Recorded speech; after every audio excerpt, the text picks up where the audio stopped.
you guys have been a mainstay at Whitby Goth Weekend. You have played 5 times over the past 5 years. What is it about the festival that's so attractive to you?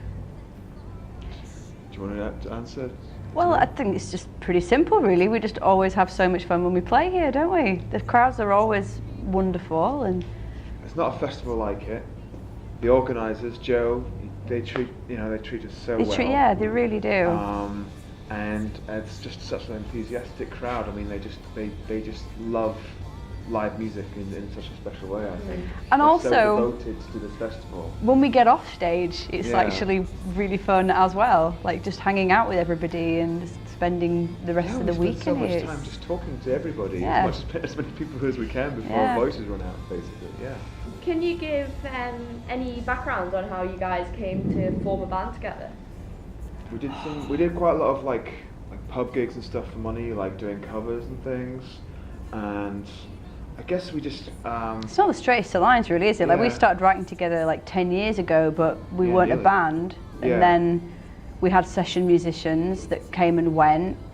For me, when we did that stint doing the session work and afterwards just hating it, I think for me that's when I realised, nah, I don't ever want to do covers I don't enjoy. Again, I don't want to do it, but I'd rather not earn money doing that and keep music something that is quite, I don't know, sacred, I guess. But I think it's the first Whitby Goth that kind of really launched us as a band. The first one we did in definitely. Well, that was after it. That was after that, wasn't it? I think that was the first thing that actually kind of we felt like we got a direction to move forward as a band, and that was actually a big deal.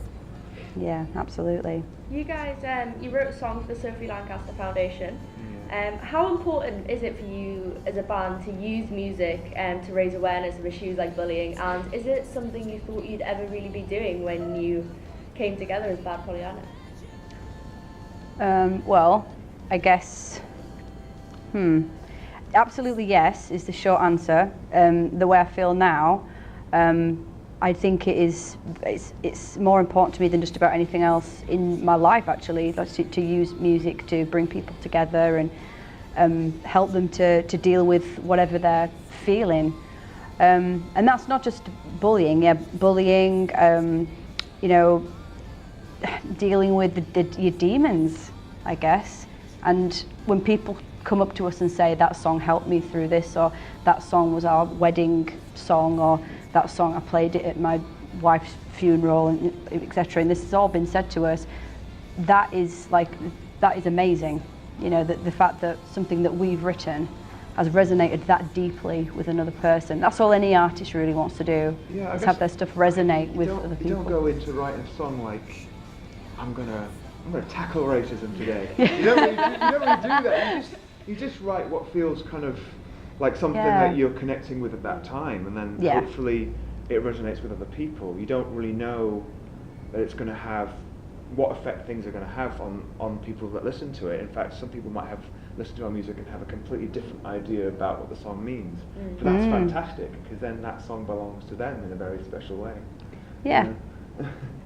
What is next in the world of Bad Pollyanna?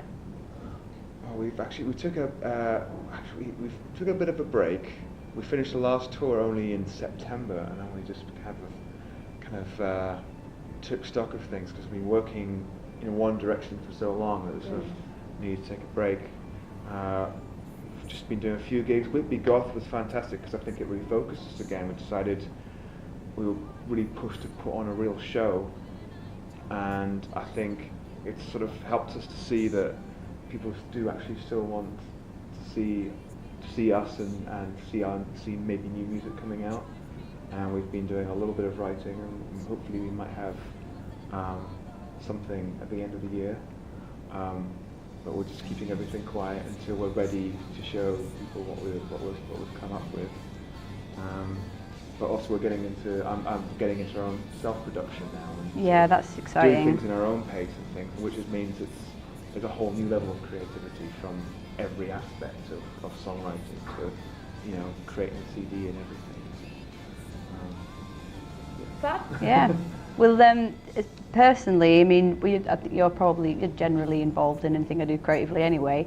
But something that's important to me is that Broken Toys is about the you know, people's demons. If there's one thing I've learned about keeping sane, it's to recognise that you don't have to listen to the voices in your head. You know, they can spout all kinds of shit, and you don't have to listen to them. And what I would really like to do is to make a series of like music videos, sort of exploring that subject, again, just to show people that they're not alone, and also use it to show people the resources that are out there, you know, for people to cope with their own, their demons, like the resources that are out there to support people in looking after their mental health. So, yeah. Fab, thank you guys very much. Enjoy what little you've got of the festival left, and we hope you had a great Whitby Goth weekend. Yeah, Certainly did. Fantastic. You will control me by making it better.